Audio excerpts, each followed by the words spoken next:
Hi guys, nakita ko lang to at syempre alam niyo na, ngal-ngal na naman ang mga pulangaw dito. Naka po, sabi, yung tatay mo, nanay mo, kapatid mo magnanakaw, tas ikaw hindi.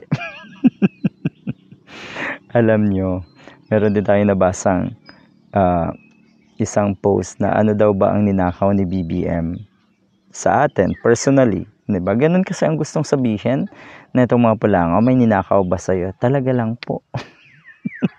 Wala sa akin, 'di ba? Pero may ninakaw sa kaba ng ating bayan, ang pamilyang Marcos. At yan po ay recorded. At yan po ay napatunayan na. My God naman 'tong mga pulangaw, talaga ang tindi, ano? Napakatindi. Mantakin nyo ha, yung reply nung isang netizen. Meron daw ninakaw sa kanila, sa family nila, si BBM. Yun daw ay yung kanilang sandok at ginawang kapatid nitong si Marcos Jr. Dahil tayo po ay nasa isang acacia tree, eto sa gitna nitong elementary school na ito. Ito pala ay more than 100 year old na puno. Okay.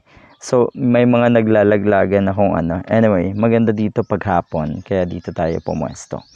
Nakikita nyo po yung nasa taas na yon. Ayun, yung building doon. Yung pinapagawa namin. Hindi pa tapos dahil ang daming papeles na dapat ayusin. Napakahirap dito sa Banton, Romblon. Napaka-strict na mga papers. Lahat ng papers inaasikaso ko. At kailangan bumalik ng Manila dahil wala dito nagpapanotaryo. Anyway, balikan natin to para lang humaba ang ating usapan.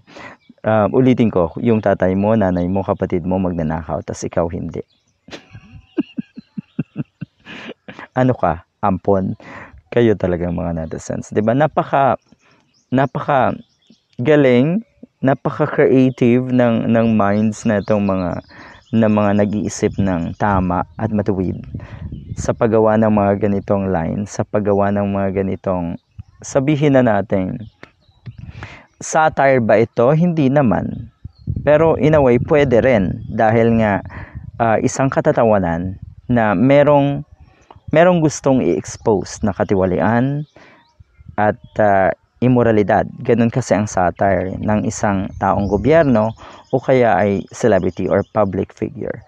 So yon, ang galing, no?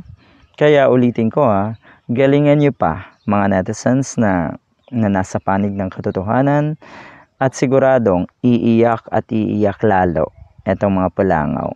Ang alam lang kasi nila yung manlait, mambastos, gano'n lang.